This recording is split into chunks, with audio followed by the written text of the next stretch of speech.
Okay, so we've been thinking about Riemann sums, right? So let me just draw kind of an example. Actual vertical line. And so we have some function. I can't draw a vertical or horizontal line. Okay. So x, y. Let me just draw some function. Let's just say it looks like, I don't know, something like this. And we want to know the area from, are we doing a Riemann sum, I should say, from x equals a to, let's say, x equals b.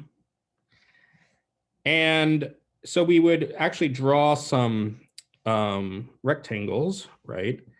So, we would divide up our interval into some pieces. I know you all know how to draw this, but let me just draw some, I don't know, some right sum rectangles here.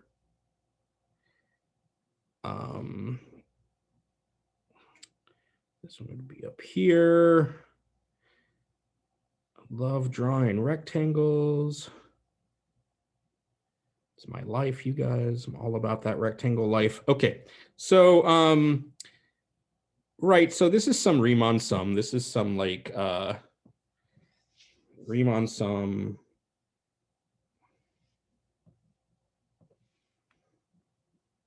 I guess I can zoom back out. I wonder why that was so big. Let me write that a little bigger.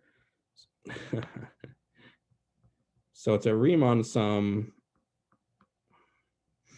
So it's the sum, let's just say I equals 1 to n, since it's a right sum of f of xi delta x, right? Where the xi's are these points, like this right here, this like x value is an xi. Delta x is the width of any one of these rectangles. They're supposed to be the same width. And then we think about what happens as we take more and more rectangles, right? So so basically as delta x goes to 0, and then n goes to infinity, so we're taking more and more narrower and narrower rectangles, we get the actual area. This is an approximate area. So this is an approximate area. And okay, I'll come back to this point. But then we get this exact area, and it's this thing called the integral from a to b, and we write f of x dx. Okay, and this is a definite integral.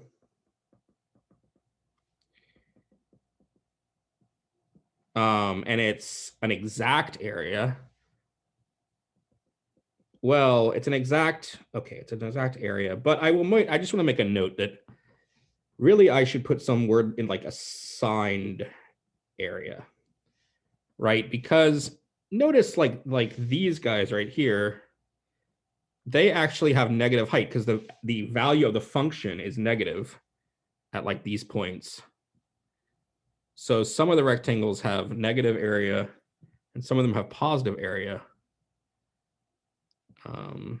Yeah, these have negative area. And these up here have positive area. So it's really a signed area. So that's one thing that's important to notice about, especially if we're doing this as a limit of Riemann sums. By definition, it has to be signed, S-I-G-N-E-D, because some of the rectangles, we're taking the heights by the values of the function. If the function's below the x-axis, when it's down here, then the heights of the function are negative, so the heights of the rectangle are negative. So we get these negative, I'm holding air quotes up, these negative areas.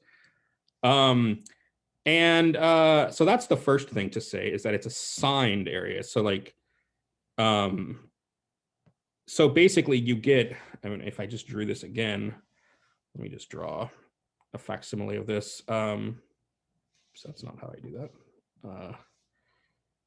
So if I draw, let me just draw sort of a sketch of the similar thing here. So if we have something like that, and then we went from A to B again, so that's like from here to here, then we get these areas, right? We get this area, and we get this area. And if we call this, you know, I don't know, A1 and this A2, capital A, I guess I'm using capital A. Capital A for area. So the integral from x, from the integral from A to B fx dx in this case,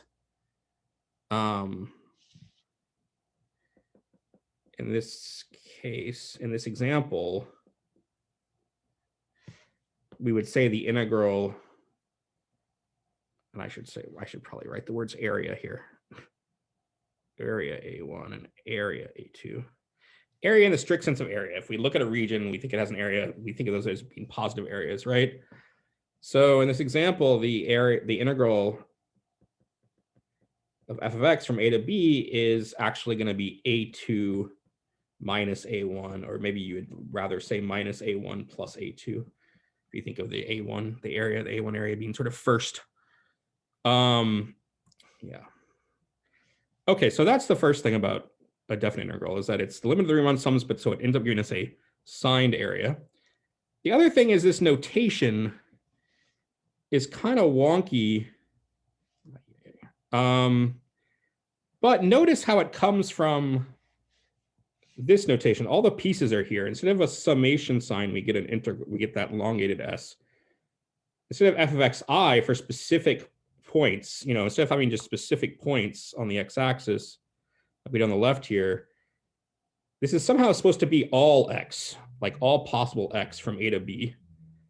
And this delta x is the width. This dx, well, if we're thinking of delta x going to 0, then it doesn't make sense to put delta x here because that would be like 0, right? But we want to indicate somehow that this is like still like a rectangle. That this somehow, I guess the best thing to do, maybe just to write something on here, that like, that somehow this is like, we should think of this as the height. Let's zoom in on this again so I can write the height times the base of a sort of infinitely thin rectangle.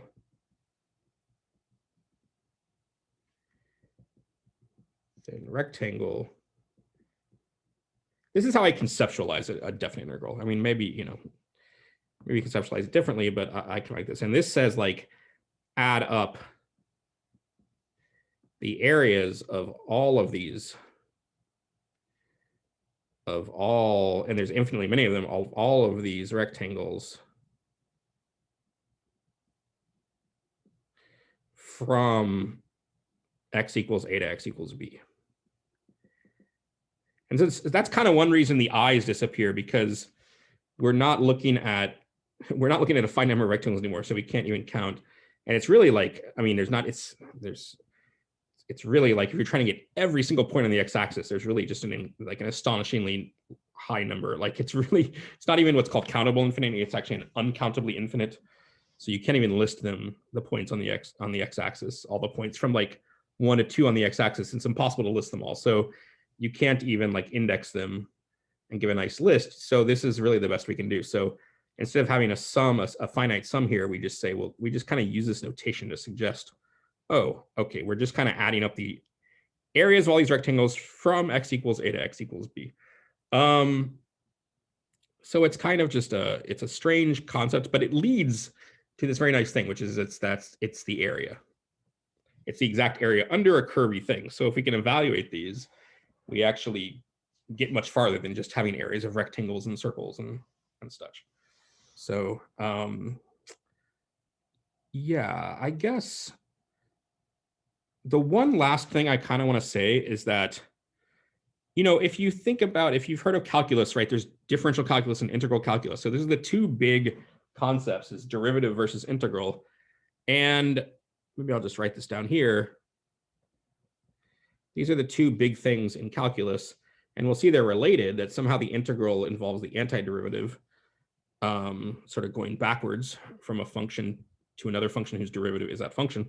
And I guess the derivative, the point I want to make is that it's something that's really at a point. It's sort of completely focused on a point, right?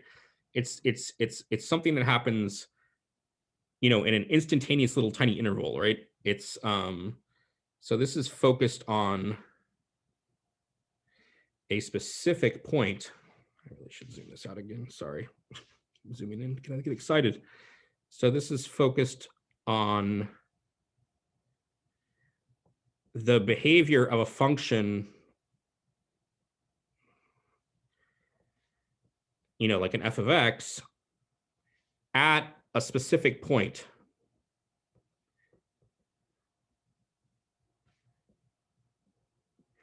Right? It's the instantaneous rate of change. So it's what's happening at that point.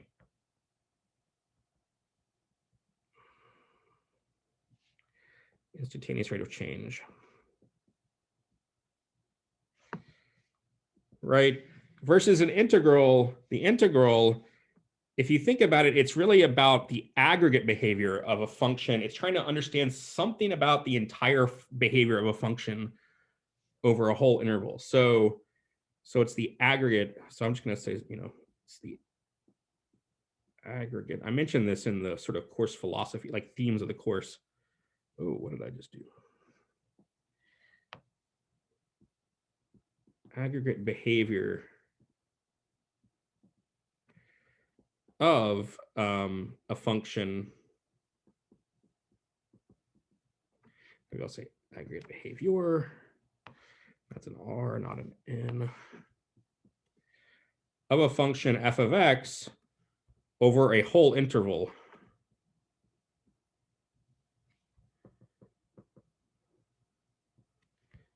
A less than or equal to x less than or equal to b. So it's just interesting that how these are sort of conceptually different objects, and yet they're still very important and they're related to each other. And the fundamental theorem of calculus will talk a little bit about the relationship. So I'll stop there.